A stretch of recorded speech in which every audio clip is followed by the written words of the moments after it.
yo soy Lucía, soy una de las 14 trabajadoras despedidas. Nada, es como muy difícil hablar en este momento porque la situación es muy compleja. Es compleja porque uno habla por uno, pero también habla por las otras 13 compañeras y por las 2 compañeras que tuvieron reducción en el contrato. Nos llamaron para historizar un poco, porque me parece importante historizar. Nosotros en noviembre del año pasado hicimos un paro, uno de los primeros paros al municipio que se registra en el municipio de Tigre. En ese paro, entre otras cosas, pedíamos, además de la remoción del cargo de quien era el director de infancia de ese momento, pedíamos, sobre todo el paro fue por una mejora en las condiciones laborales, que me parece interesante poder aclarar que no era por un incremento en el salario. O sea, nosotros estábamos diciendo, con la cantidad de gente que hay, con las horas que trabajamos, no podemos dar respuesta a la demanda de la gente que llega al servicio, ni a las niñas, ni a las situaciones con las mujeres que han sido violentadas. Entonces estábamos pidiendo un incremento de planta. O sea, nosotros no teníamos gente, y quienes se estaban yendo porque las condiciones laborales, independientemente del salario, son muy precarias. La condición de monotributo que hay en el municipio de Tigre es muy precaria. Quienes trabajamos facturamos por hora. Eso quiere decir que si una semana nos enfermamos, no cobramos, que si tenemos un familiar enfermo y tenemos que cuidarlo, no cobramos, que si cae feriado, no cobramos. Esas condiciones son muy precarias, el maltrato es mucho, y en esa situación es que nosotras decidimos parar y pedir más gente, porque no estábamos pudiendo dar con la demanda que estábamos teniendo. Si bien se logró la remoción del cargo de quien era el director, en ese momento no logramos, o sea, quienes estaban ingresando, quienes son ahora las directivas, eran nuevos en sus puestos de trabajo y nos pidieron tiempo para ir viendo cada uno de los puntos que nosotros habíamos pedido y que habíamos llevado a una mesa de negociación con la UNIVA. Esos puntos tenían que ver sobre todo con ampliar la planta. O sea, nosotros decíamos la cantidad de gente que somos, o sea, estamos atendiendo alrededor de 500 legajos o 400 legajos por dupla que tienen dentro de cada legajo, como para que se entienda, involucrados a entre 2 y 3 niñez con derechos vulnerados. Yo porque soy trabajadora de infancia, en realidad entiendo que la situación... Trabajadora social. Trabajadora social del área de infancia. Entiendo que las trabajadoras de género están igual que nosotras. Pero hablo sobre todo de nosotras, porque tengo más conocimiento, pero igual las compañeras de género también tienen un desborde, tienen muchísimo seguimiento. ¿Vos en qué área estarías? Yo estoy en el área de fortalecimiento familiar, en el área de infancia. A ver, perdón, me pierdo. En ese marco se pide la ampliación, no nos dan respuesta a ese pedido, y durante este año nos fueron diciendo que de la planta original todos los contratos que se habían dado de baja por gente que había renunciado o había pedido el pase se habían reincorporado, o sea, se había tomado a esa gente. Se toma con mucha dilación. Si una persona renuncia hoy, posiblemente ese puesto se cubra en 3 meses. Y que se cubra en 3 meses es que esos 300 o 400 legajos le llegue una sola persona, para que se entienda.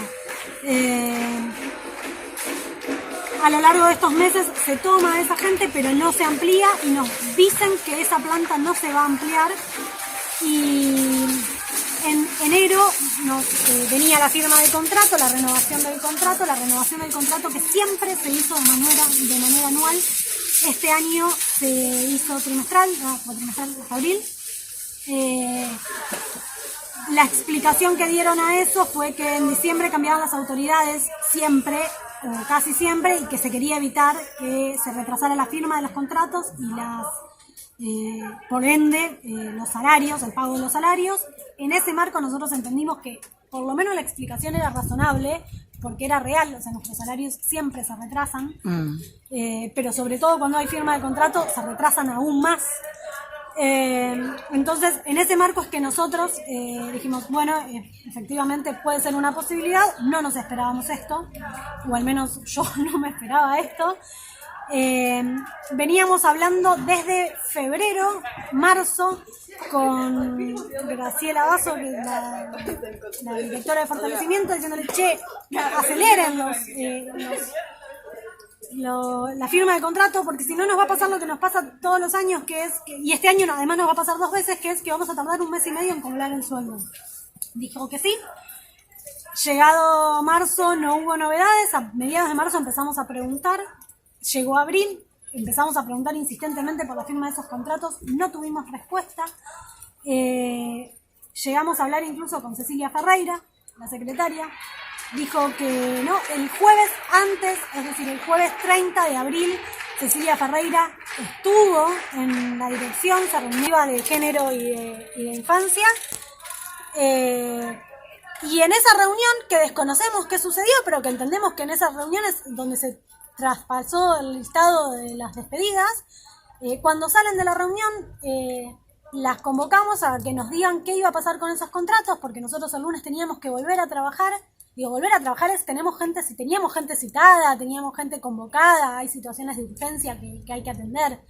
En ese marco, Cecilia Ferreira nos dice que ella a la tarde se iba a reunir con el intendente y que en esa reunión con el intendente nos iba a decir, nos iba a estar llamando entre el 1 de mayo y el 2 de mayo para avisarnos que no nos dijeron. Nosotros realmente en ese momento teníamos una posición muy conciliadora, nosotros estábamos trabajando en contexto de pandemia, nos habían sacado las licencias por crianza a las madres que venían con monotributo, y aún así las madres estaban trabajando, se habían organizado, nosotros estábamos sosteniendo la tarea. Realmente no sé si es buena voluntad decirlo, porque no me parece que sea una cuestión de buena voluntad. Me parece que ellas las marcan ahí y que es una cagada, es explotación laboral. En el marco de esa explotación laboral, nosotras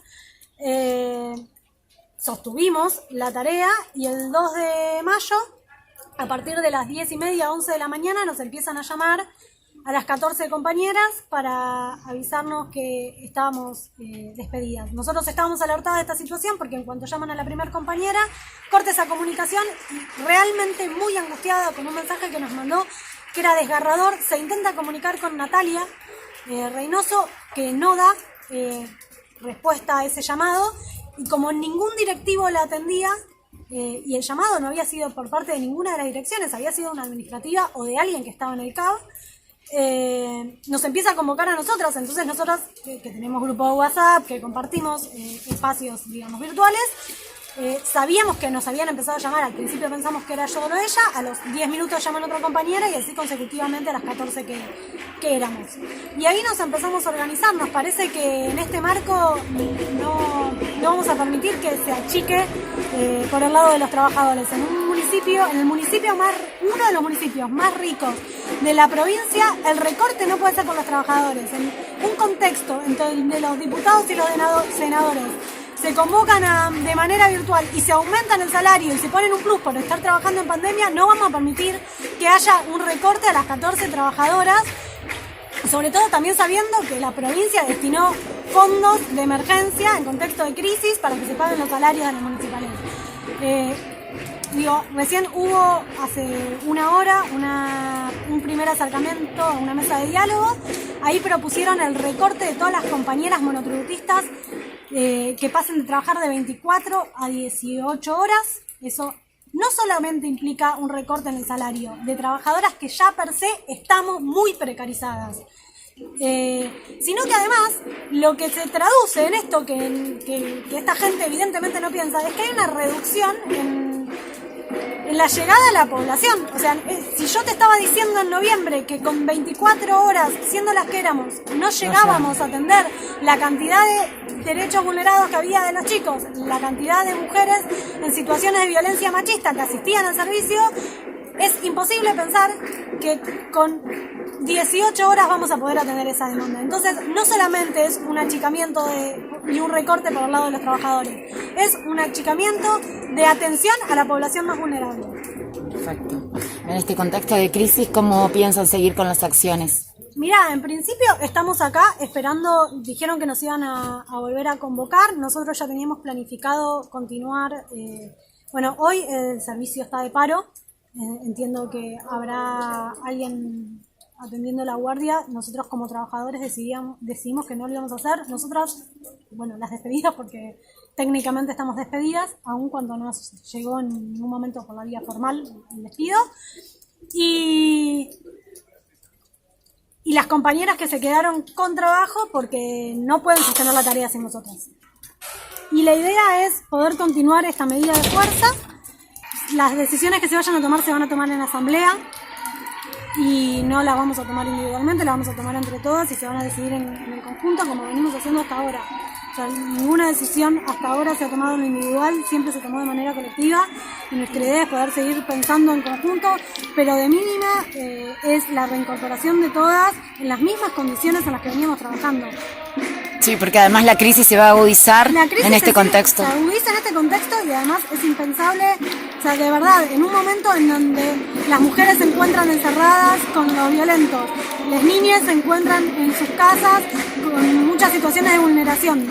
Vulneraciones que ya venían, vulneraciones de violencia, vulneraciones de negligencia, pero además vulneraciones en un contexto de crisis que tienen que ver con barrios pobres que no tienen para comer y que se están muriendo de hambre.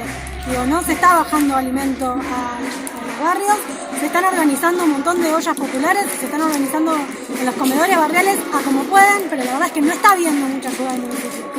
Entonces, la realidad es esa, es que a las situaciones que veníamos trabajando, además ahora se le suma un contexto de muchísima hambre. Perfecto.